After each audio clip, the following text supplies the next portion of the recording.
یو طرف ته نن سبا په پاکستان نه چې په ټوله دنیا کې چې کوم دی نو د کرونا وایرس نه د حفاظتي اقداماتو په حواله باندې خلک چې کوم دی نو قرنطاین دی، حکومتونه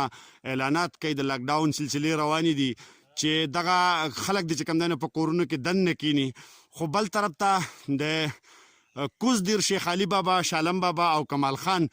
سپرلی او دا شینکۍ چې کوم دی نو دا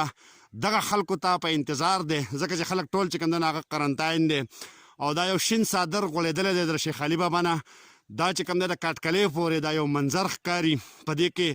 شوه کله چې کوم دی نو هم په نظر راځي مخامخ غرونه چې کوم دی دا د لړم دي او دغه شانته دا سلسله چې کومه دا یو ښایسته غونته کې شین صادر د فصل غوړېدلی دی او ډېر ښایسته منظر وړاندې کوي. خو د دې منظر د کتو دپاره د خلکو کمی دی، خلک نشته، ځکه چې ټول خلک د کرونا وایرس د یرې د وجې نه حکومت چې کوم دی د حکومتي اعلان په نتیجه کې په کورونو کې ناسته او ډېر کم خلک. ما په خپله 1 کیلومتر فاصله ووهله، زه دلته راووتم د دې منظر نه د خوند اخیستو دپاره. خو ماله چېرته هم انسان چې کوم دی نو دا مخې له رانغی دا شینکۍ او دا خوند د دې خپلې مزې دي، د پسرلي د دې شینکۍ خپلې مزې دي. دا د دې ځای نه چې کوم دی نو دا د دې ځای نه شالم بابا، کیتیاړی، شینګری او د اسبن غرونه چې کوم دی نو دا د دې ځای نه ښکاري. دا بیا د تازهګرام کلی مخامخ ښکاري او دا ډېر ښایسته شینکۍ دی او دا نظاره چې کوم دی دا د شیخ علي بابا د مقام نه ډېر په ښه انداز باندې کیدی شي یو ډېر خوندور منظر دی د سیاحت دپاره، د ساه ریفریش کولو دپاره یو ډېر زبردست منظر دی. د پسرلي په دې خوندورو نظارو کې چې کوم دی نو یو زیړګولی هم دی چې دا زیړګولی چې کوم دی د زیړ ګل کوي او دی په پسرلي کې په پولو باندې د خپل زیړ ګل سره داسې ښکاري لکه چا چې د زیړ ګل یو صادر چې کوم دی نو غوړولی د ده خپل یو خوند دی او خپله مزه ده. دا د زیړګلي د ښایست نظارې دي. دا د زیړګلي یوه بله ډېره ښایسته غونته کې نظاره ده چې تر د هغه ځای پورې چې کوم دی نو دا بوټی ولاړ دی او ټول زیړ شوی دی. دا زیړ چې تاسو وینئ دا زیړګولی دی او دا ډېر ښایسته نظاره چې کوم دی نو دا د پسرلي یو خوندور څیز دی چې په پټو کې ولاړي، په پولو باندې ولاړي. دا په پسرلي کې د خپل زیړ ګل سره خپله نمایندګي چې کوم دی نو دا کوي.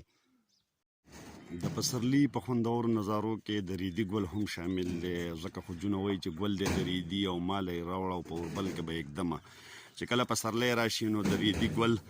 د په خپل زړه باندې د تور داغ سره چې کوم دی نو په پټو کې د خپل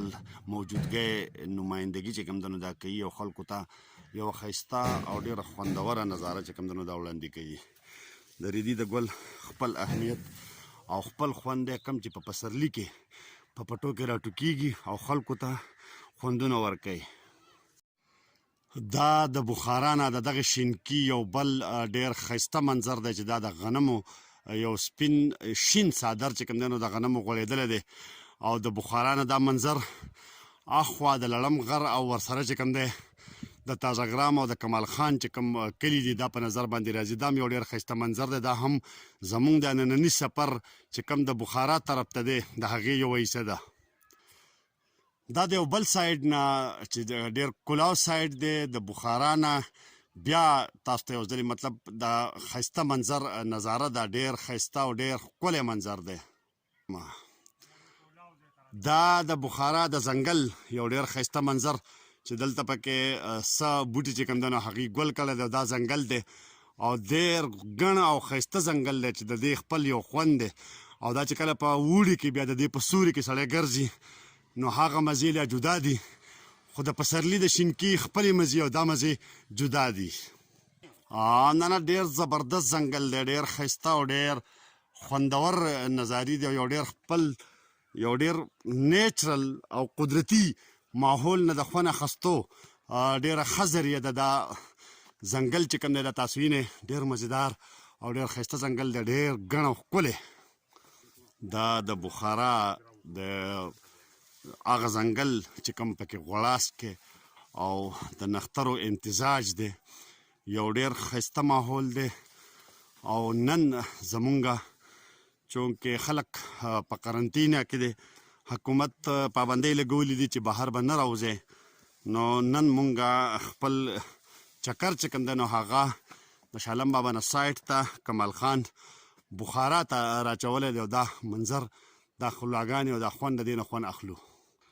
دا د ځنګل یوه بله ډېره ښایسته او مزیداره نظاره دا اوس چې کوم دی نو مونږه د ځنګل نه تېرېږو او باران شوی دی مونږ ورسره